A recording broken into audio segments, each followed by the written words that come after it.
Hey out there. Here is the spoiler version of Avengers Endgame. If you haven't seen this movie, what's taking you so long? The link below is the non-spoiler, so if you need to check that out, I recommend you do that, and then come back here. Otherwise, I'm gonna just... you know what? It's tough for me to actually get all the information out there because I kind of want to keep that information to myself because I want more people to see it. Like, I'd feel horrible if I gave away everything. But it is the spoiler version, and I write it in big, bold print, spoiler version, so... here we go. Oh my gosh. I am secure with my masculinity, toxic masculinity, to tell you I cried. I cried like a baby in this movie. Seriously. And I don't do that for movies. I get choked up. Choked up, Mufasa died. I choked up when Littlefoot's mother died. I got choked up when the Blue Ranger almost died in the new Power Rangers movie. And I always lose it, mostly for animals. But I never cry. But for the first time in my life, this movie freaking made me cry. Ugh. A grown man crying while having Spider-Man attached to his shirt wearing a Chinese knockoff Infinity Gauntlet. Alright, okay. I mostly lost it at the end, but there were things in between that was already starting to get to me, that started to hit me real hard. Now, beginning of the film, when you have the Avengers go after Thanos, chop off his hand, and Thor cuts off his head, it's kind of like, oh wow, that's kind of an anticlimactic ending for him. But it only gets better, because this movie is heavily focused on time travel, which is always questionable when you make that choice in a film, because movies, even the great ones like Back to the Future or Bill and Ted, that deal with time travel, you can't seem to do it right. And I can't even write it correctly. Time travel is a tricky thing to write because you do know things get altered, and would you even remember the original past, or would everything be forgotten? The very fact that the Avengers had to travel through time to reclaim the Infinity Stones in order to prevent everything before Thanos gets his hands on them. Okay, so yes, they do bring the Infinity Stones back to their proper place where it should be, so time can continue. Excuse me.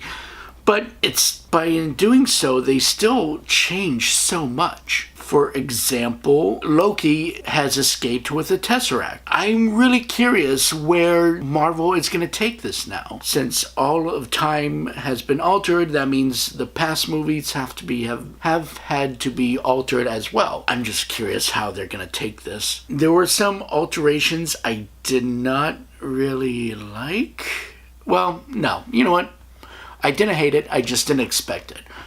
For example, Hulk is forever Hulk. No longer Bruce Banner, he's just Hulk all the time. A smart Hulk, but no longer regular guy, just Hulk. And that does kind of go back to the 90s comics where that was a thing for a while. But I think that would have to involve Doc Samson, but the Hulk movies and the MCU really likes to ignore Doc Samson ever happened. So it's kind of free range at this point. Remember, Disney is allowed to have Hulk and characters back, but they cannot make a Hulk movie. That's why in Thor Ragnarok, which is heavily influenced by Planet Hulk, they could not use the word Hulk in the title. And we have overweight beer gut Thor. It is a little unnerving to see such like a well-built guy like Chris Hemsworth suddenly being flabby. But who am I to talk? But at the same time, I would believe that to happen to a Norse god. I mean, Odin's not exactly a well-built guy himself, so I think it's more of a Norse thing. In the film, the fact that they actually brought in Renee Russo to reprise her role as Thor's mother again was actually one of those surprises that kind of hit me. In fact, I think the reason why I say this is a good ending for any MCU movie is because they brought in cameos where it kind of had that send-off with Thor's mother. They also had Howard Stark, older version Howard Stark. They also had Peggy Carter. And who else do they have? They might have had Natalie Portman. I think it's recycled footage from Thor Dark World. So it's anyone's guess there. Who else was in this? Oh, another cameo was actually Jarvis from Agent Carter. So this would mean that the TV series is in the same universe as the Avengers, which is a spin-off of Agents of S.H.I.E.L.D. So that's fit into the same universe too, as well as any of the other characters that were introduced in either of those series, including Ghost Rider. Ghost Rider, you could have been really helpful, but you were nowhere around.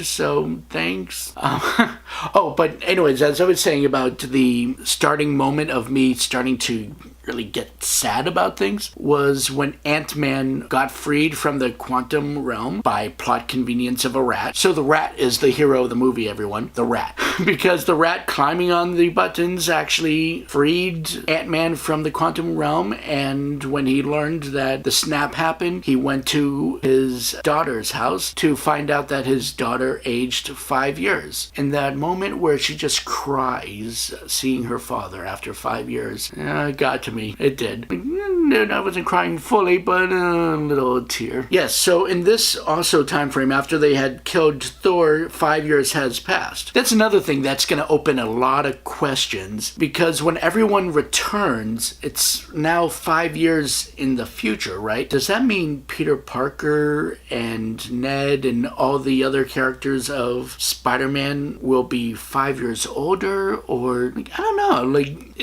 everyone's going to have to pretty much start backwards 5 years ago. And I knew it was 5 years because on the screen was slowly saying 5 years later. By the way, audience I was with while watching this film, thank you everyone who was reading the text on the screen out loud. Everyone in the audience, 5 years later. Bravo. I am so proud of you for spelling out the words, just sounding them out like a collective. That is some amazing work, you guys. You've earned it. I know. I'm a bastard.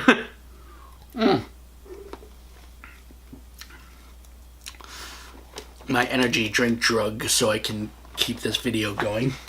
And at this point, also, it's great to see that Tony Stark finally married Pepper Potts, and they had a kid. That little girl is adorable, by the way. I'm not this friendly to kid actors, but that girl was so sweet and enjoyable. I hope she never ages. I hope she just stays the same age forever, without being some kind of Faustian wish that means she... Anyways, so another cameo. The boy from Iron Man 3 shows up at the very end at the funeral. Much of the cameos happen during the funeral. Tony Stark's funeral. That's one of the big secrets, the biggest secret I did not want to give away, but I think people kind of knew. I mean, I kind of knew too. Of course, going into the movie, I hear people leaving the film, and this dumbass girl just talking to her boyfriend. She tried. Bless her heart, she tried. She said, that particular person who died, I had a feeling he would die because in the first Avengers, he almost died. Duh, you were so helpful, but you're still a dingbat. We know you're talking about Iron Man because he almost died when he brought the rocket into the space. I kind of knew it would be Iron Man that would die because he's the beginning, he'll probably be the end. Also, if you pay attention into behind the scenes with Robert Downey Jr. and contract negotiations and him ready to kind of be done with Iron Man and him not showing up in the trailers for the new Spider-Man movie. Yeah, it was probable that he was going to be the one to die. Another death that happened was Black Widow. All right, so Ant-Man reuniting with the daughter got me started. Now, if it was just Black Widow that just died, then okay, it would have been sad, but it would have been a death. But no, the fact that she actually had to fight Ronan, in order to sacrifice herself, because I'm just going to call him Clint, he was trying to sacrifice himself first. So they were fighting each other to see who gets to be the one to sacrifice themselves. And ultimately, it was Black Widow. And the pain that you see in Clint's eyes as she dies, it's so heart-wrenching because they do have a history together of working together, and just seeing her die in front of him. And keep in mind, she is also Clint's kid's godmother or aunt, Everyone's just hurting here. Another great cameo was actually Tilda Swinton. I'm probably saying the name wrong.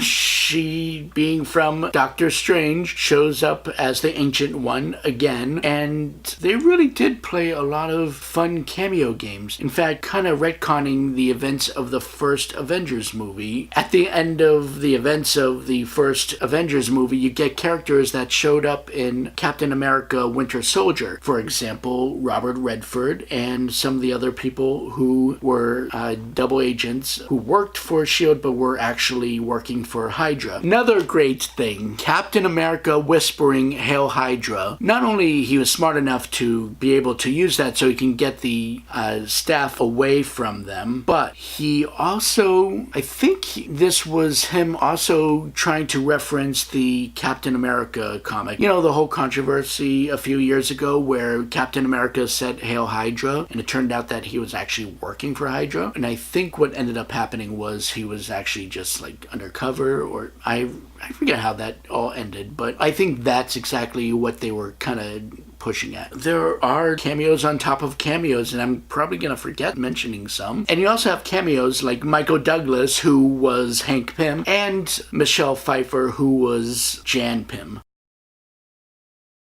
So that was actually just really great to just kind of seal everything off. Now, whether or not they get the whole time travel thing right, because I have yet to see a movie where it gets it correct, it was still fun for them to go back to past films and revisit everything. But there are going to be so many questions that need to be answered in future films, namely Guardians of the Galaxy. What are they going to do with Gamora, and how everything is going to tie with everything else? And I will also say that I was actually happy to see very less of Captain Marvel. And because I saw less of her, as she was just peppered throughout the film, I actually appreciated her. Remember, I wasn't a huge fan of her solo film. Wasn't the worst thing I've seen, but I just did not care for it. Final battle sequence, explosions, Thanos sending his army in. That has to be the greatest superhero battle ever, especially when all the other heroes came in. And not only the heroes came in, but they brought people from their own world, like people from Wakanda and people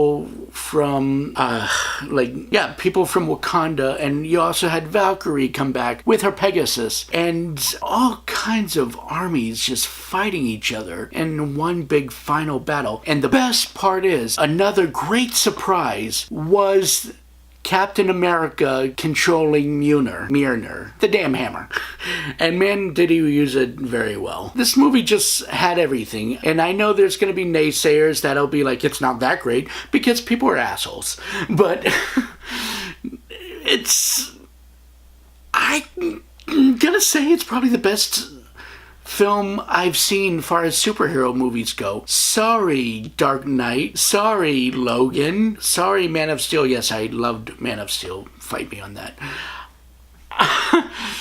This probably was the main attraction. It was 10 years in the making, and boy, did it pay off. I am so happy. Oh, and other cameos include the woman in Community, and also, she was the one in the elevator, and also you had Chang as well from Community. He was the guard who had no lines, by the way. Those Russo brothers, they are fans of Community, and they've actually directed some of the episodes, so they love bringing in those actors to kind of pop up here and there. Guys, feel free to direct a Community movie. You deserve it. Anyways, yeah, the part that I just fell apart was Tony Stark dying.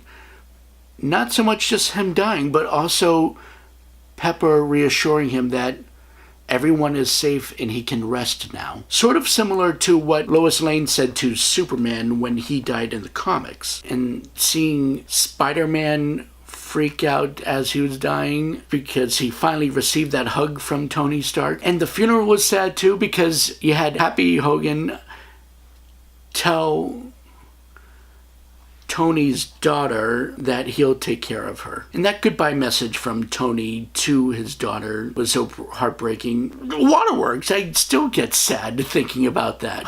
Don't take too long to come out on Blu-ray, please. I will buy you. But no, you gotta make your money, so also take your time. And when they did the credits and they showed every single actor with their own signature, that was a perfect send-off. Stan Lee's cameo was quick, but it was fun, pure Stan Lee enjoyment. Battery is running low, so I'm gonna just kind of close it off with this. That is America's ass. Patriotism! Kind of predicted that his age would somehow catch up to him, and I also knew Falcon or Winter Soldier, one of them, would become the new Captain America, but it was Falcon, and that makes sense. One thing that's gonna be really awkward, though, is remember, in Civil War, Captain America finally kissed Sharon Carter, the niece of Peggy Carter, right after Peggy Carter died. So I think he forgot about her, and with him traveling back in time to marry Peggy, it must have been really weird for him when Sharon was born in his timeline because he kissed his niece. Yeah, weird.